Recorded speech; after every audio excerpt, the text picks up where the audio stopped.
Welcome, seekers of shadows and whisperers of the past. This is Bedtime Myths and Mysteries. Tonight, we wander into a forest where feathers fall like ash, where centuries of superstition roost in the dark. This is the story of the Crow Queen of Black Hollow. Black Hollow sits deep within the Yorkshire moors, between the crumbling remnants of dry stone walls and forgotten cart paths that lead nowhere. Locals say the forest grows darker with every century, not because the trees thicken, but because the birds remember too much. For generations, villagers refused to cross the hollow after dusk. It wasn't the wolves or the cold they feared. It was the sound, that endless, echoing murmur of crows. Sometimes it sounded like speech, sometimes like laughter, sometimes like a woman weeping. Old parish records from 1724 mention the place by another name, the Morrigan's Vale.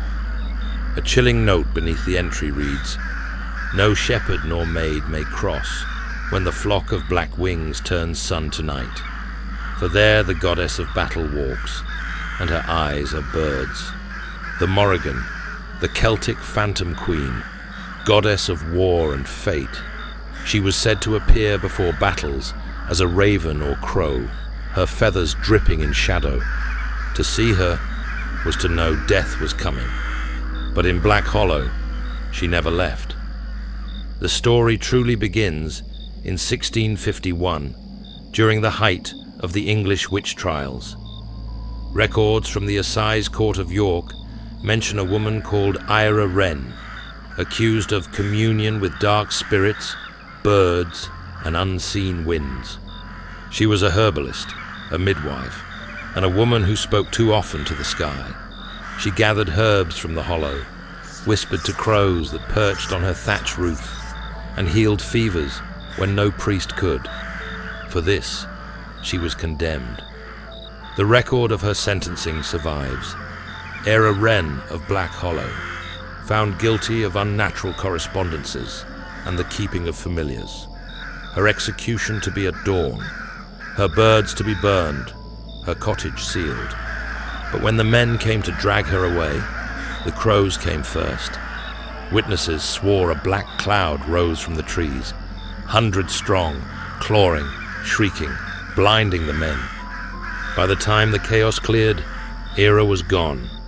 Only her rope hung from the tree, and the forest was silent. For 100 years after, nothing grew near the hollow. The soil blackened. The air itself seemed to hum with invisible wings. Travelers swore they saw a woman walking beneath the branches, her eyes the color of stormlight, her cloak made of feathers. Ravens and crows have always been woven into the language of death. Archaeologists found Iron Age carvings in Cornwall depicting black birds circling above soldiers' graves. In Welsh folklore, the presence of a single raven was called Aderin Angaw, the bird of death. In Ireland, the Morrigan herself could split into 3 birds, maiden, mother, and crone, each a fragment of fate. During the Great Plague of 1665, Londoners reported flocks of crows circling over the infected parishes. Some believed they carried the souls of the dead to the underworld. Others thought they were feeding on death itself. In Yorkshire, people nailed dead crows to their barn doors as protection, not to curse them, but to appease them. It was believed that if the crows were satisfied, they would carry your sins away. But if they hungered, they would remember your name. Black Hollow, according to surviving folklore, became a sanctuary for such birds. No hunter dared shoot them. No villager dared disturb their roosts.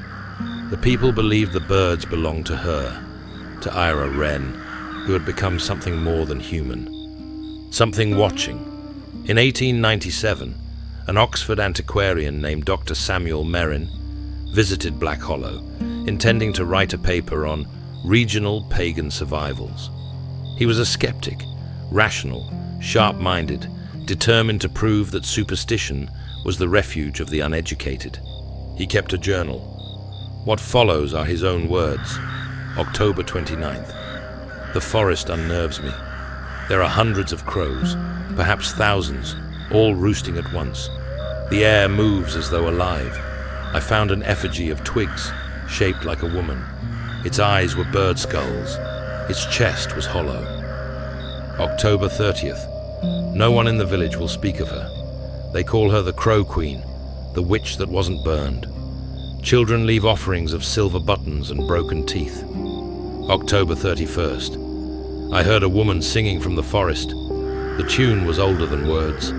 I followed the sound until I found a tree hung with hundreds of feathers, each tied with red thread. A storm began. The birds rose in one great breath of blackness. I am writing this by their cries. That was the final entry. His tent was found torn open, his notebook soaked through with rain and blood. No body was ever recovered. By the early 1900s, Black Hollow had become legend, a name whispered in schoolyards, a place where boys dared each other to leave feathers and see if they vanished by morning. Some said they always did. Some said they came back, covered in frost. Then, in 1921, a fire swept through the nearby moor. For 3 days, the sky burned, but not a single tree in the hollow caught flame. When the smoke cleared, witnesses claimed to see a black figure standing at the forest edge, the ground beneath her untouched, and above her, a swirling crown of crows. Folklorists today see the Crow Queen as a synthesis, a living relic of older goddesses. The Morrigan, the Washer at the ford, and Nick Nevin, the Scottish queen of the witches. Each is tied to death, transformation, and prophecy, and to birds that cross the boundary between the living and the dead. Crows, after all, are scavengers, but also guardians. They clean the bones of the fallen, returning them to the earth. To ancient minds, they were the keepers of transition, the psychopomps. Perhaps that is what Black Hollow truly is. Not cursed, but consecrated. A place where the old faith lingers, where death is not feared, but witnessed, where wings are prayers and feathers are promises. Even now, reports continue. In 1994, a hiker claimed to see a woman in black, her cloak moving as if alive. In 2008, a wildlife photographer found all his camera batteries drained after entering the hollow. In every photograph, there was a blurred figure among the trees. And in 2021, Halloween night, a drone video taken by local youths showed a clearing filled with black feathers forming a perfect spiral. When they returned the next morning, the ground was bare, but etched into the soil, as if scorched by invisible fire, was a single word: Eira. Skeptics dismiss it, of course. They say the legend endures because the human mind craves symmetry. We see patterns in chaos, faces in bark, meaning in wings. But even the rationalists admit, when they enter that hollow, the air changes. Sound behaves differently. The forest seems to breathe. And if you stand there long enough, perfectly still, you may hear it too. A voice beneath the cawing, a whisper beneath the wind. They burned me once. But you cannot burn the sky. Perhaps the Crow Queen is not a monster at all, but memory itself, the embodiment of every woman silenced, every healer erased, every wisdom branded as witchcraft. Perhaps her wings are not curses, but echoes, carrying the truth across generations. In that sense, she is more real than any ghost, because history too haunts. If you ever find yourself near the Yorkshire moors and the evening grows dark before its time, listen. The crows will tell you if you are welcome. If they are silent, leave quickly. And if you find a black feather on your windowsill, come Halloween morning, do not throw it away. It might be her way of saying she remembers you. This has been Bedtime Myths and Mysteries. If the shadows spoke to you tonight, remember to subscribe for more tales whispered between history and hauntings. And until next we meet, sleep softly and never ignore the sound of wings.